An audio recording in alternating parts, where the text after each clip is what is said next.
મારું નામ છે લાલજીભાઈ કિશોરભાઈ મુલાણી. રહું છું ગઢડામાં.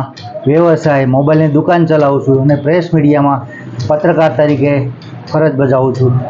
આજ રોજ હું દરરોજ સવારમાં ગોપીનાથજી દેવ મંદિરે દર્શન માટે જાઉં છું. આજે સવારે દર્શન માટે ગયો હતો અને દર્શન કરી અને થોડીક વાર 5 મિનિટ હું બેઠો હતો તો મારી સાથે એવો બનાવ બન્યો કે વ્યક્તિ ત્યાં છે, દર્શન ત્યાં રહે છે. ઘણા સમયથી એ વ્યક્તિને હું જોઉં છું. મોટી ઉંમરના દાદા છે. હવે મારે એને કાંઈ લાગે કે નહીં, હું એને ઓળખતો નથી. તોય તે આજ મારી સાથે એવો બનાવ બન્યો કે એમના દ્વારા એમના મોબાઈલ ઉપર મને ખબર નથી અને એનો મોબાઈલ ચાલુ રાખીને મારી સામે રાખી અને મારો વિડીયો ઉતારવાનું ચાલુ કરી દીધું. મને થોડીક શંકા ગઈ એટલે એની સામે મેં જોયું તો ફરી ગયા. પાછું થોડીક વાર ઓવળું ફરી ગયો અને ફરીને જોયું તો પાછું ઓવળું ફરી ગયા. પછી મને ડાઉટ ગયો એટલે એમની પાસે ઊભો થઈને ગયો. મેં કીધું 1 મિનિટ, તમે મારો વિડીયો ઉતારો છો? તો કે ના ના. એમ કરીને એને મોબાઈલ ખીચામાં નાખી દીધો અને પછી મોબાઈલ એના ખીચામાંથી લઈને મેં જોયું તો એના મોબાઈલમાં વિડીયો ચાલુ હતો. એટલે તરત એ જોયું તો મેં કીધું આ વિડીયો તો તમે મારો ઉતારો છો. પછી વિડીયો ચાલુ હતો, એ વિડીયો મેં ચેક કર્યો, ચાલુ વિડીયો રાખી અને મારા મોબાઈલ ઉપરથી મેં વિડીયો ઉતારવાનું ચાલુ કર્યું. વિડીયો થોડો ઘણો મેં ઉતાર્યો, એમને મોબાઈલ મારી પાસેથી લઈ લીધો.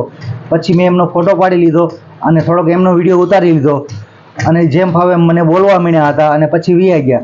પછી મેં એમને કીધું મેં કાંઈ વાંધો નહીં, હું ગઢડા પોલીસ સ્ટેશને જાઉં છું અને કાયદેસરની કાર્યવાહી કરું છું.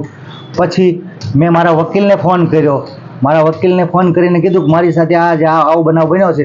તો એમને મને જણાવ્યું કે વાંધો નહીં, હું અરજી તૈયાર કરું છું, તમે મારી ઓફિસે આવો. પછી ઓફિસે ગયો અને એમને મને અરજી તૈયાર કરી દીધી.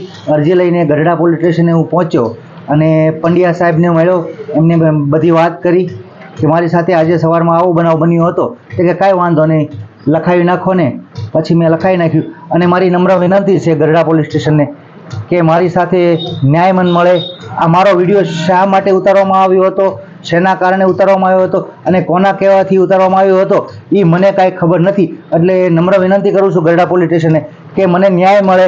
આ વિડીયો મારો શા માટે ઉતારવામાં આવ્યો હતો એની પૂછપરછ થાય, એ વ્યક્તિની તપાસ થાય અને કાયદેસરની કાર્યવાહી કરવામાં આવે એવી મારી માંગ છે. અને કે ક્યારેય પછી આવું કોઈ લોકો સાથે આવો બનાવ ન બને એ તપાસ હાથ ધરવામાં આવે. અને હવે પછીના સમયમાં હું પ્રેસ મીડિયામાં કામ કરું છું રિપોર્ટર તરીકે, એટલે મારે અવારનવાર ગમે ત્યાં જવાનું હોય અને મંદિરે હું દર્શન કરવા જાઉં છું.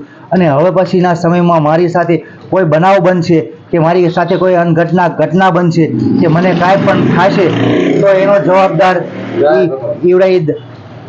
જે મારી સાથે આવું કર્યું છે એ લોકો રહેશે અને એમની સાથે જે પણ કોઈ પણ લોકો છે એ બધા લોકોની જવાબદારી રહેશે.